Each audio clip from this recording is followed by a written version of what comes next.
Alright, welcome to Konoha! As an invader, you know you'll have to contend with the military forces of this nation. I hope you prepared accordingly because the Elite Village is stacked beyond belief. Like, if I was a shinobi of a foreign land and they told me to attack the Elite Village, I gotta decline, detain me, kill me, exile, whatever, because my fate will be far worse over there. Konoha is packed with some of the most broken ninja, and as your tour guide, I'll sit down and go through them today. I'll be excluding the Kages, with one exception, and Naruto and Sasuke since they're just built different inherently, like, let's be real. But even with those people taken out, the place is still filled with demons, bro. So, for our first monster, we have Kakashi. Like, imagine, right? You're about to fight this guy who's reading smut in public. Easy lick, right? No. Because bro will start copying everything you do, down to the most minute detail, and then uses your jutsu against you. Also, just casually, he can control lightning with his hand. Yeah, and he can split you in half with it. But even if you're far away, oh, don't worry. He can turn it into a running dog. Not only that, but if he feels like it, he can just legit erase you. And you'll have no idea what happened. Like, you could look away from your teammate, look back, and see that his upper body is straight gone.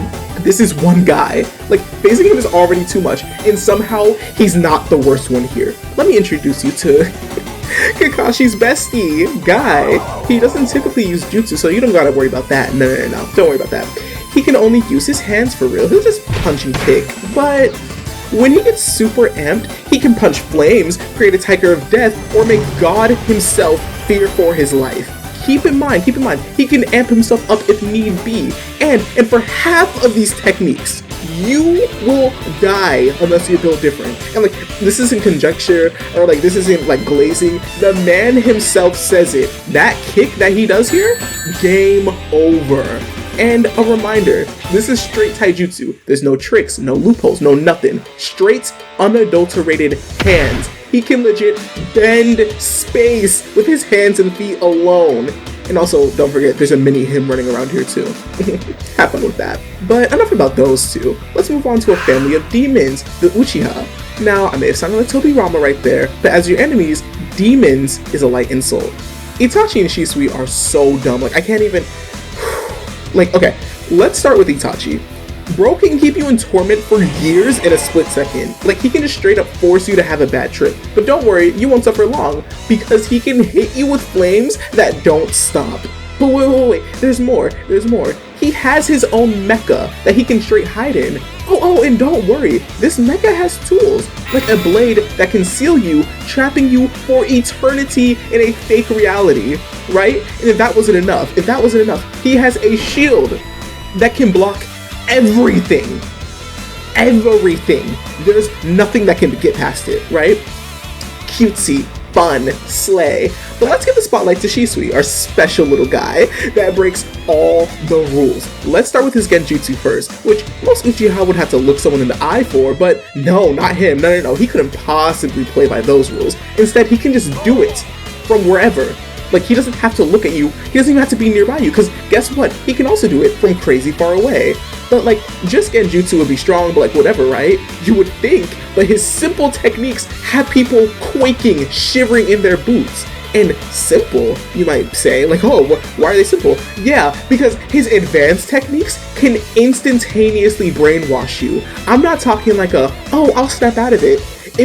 This is like gaslighting plus. It will go into your memories, say, this happened or that didn't happen, and you will believe and act according to what's been implanted in you without even realizing.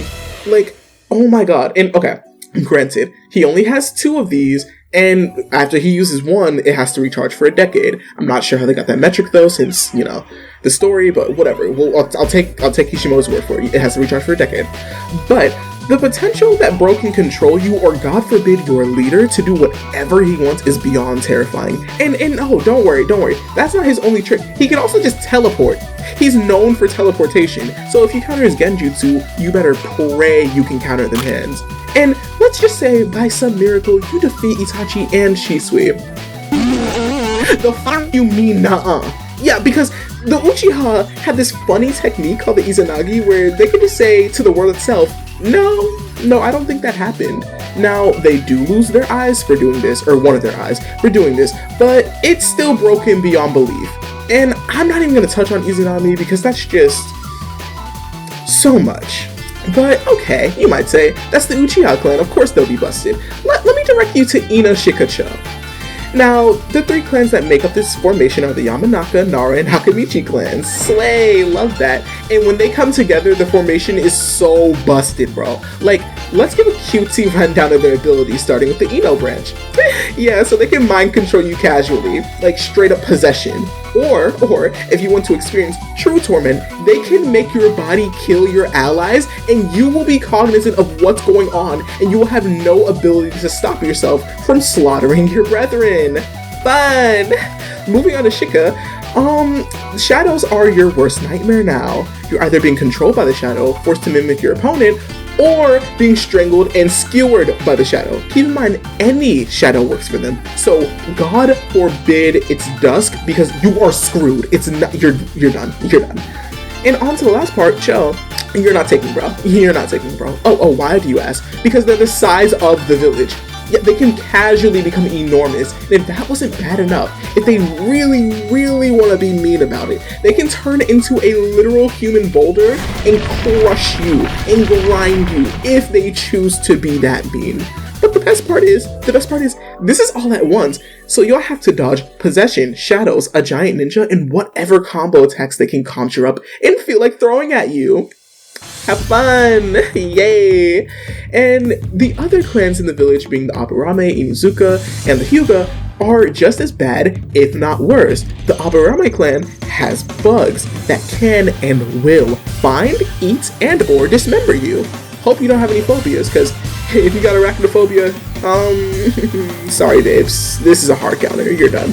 And the Inuzuka are admittedly glorified furries, but those glorified furries can carve holes into fucking rock, like bedrock, and transform into Cerberus if need be. So, yeah, that's just fun. And, you know, the Hyuga, being some of the most deadly in the village, yeah, oh, why? Because they have 359-degree vision that can see through walls. You cannot hide. And in case you think you can, try getting 10 kilometers away in an altercation before they catch you. Because guess what? They can shoot blasts through the air, and if they poke you just right, shutting down your chakra network is the best case scenario. And I want to stress, I'm leaving out a lot of the heavy hitters. Take Minato, Prekage. For example, bro was a villain. Other nations said flee on sight, and the worst part about that was that if you see bro, it's already too late. This man could use a jutsu to teleport. Mind you, it typically takes multiple ninja to pull off that jutsu, but bro's casually out here spamming it. He took out an entire army in an instant using that technique. Like, bro was a menace. Keep in mind, if he marks you, it's forever. You can't ever get rid of it. And look, I know about Obito, that doesn't count. No one else is gonna do that, like, be for real. Meaning that no matter where you are, he can find you and be there in an instant. Fun! So with all that, if you want to invade the village, you better have orange hair and pray that Guy or Lee isn't there. Because if not, I'll give you a tour of the afterlife next. By the way, heads up.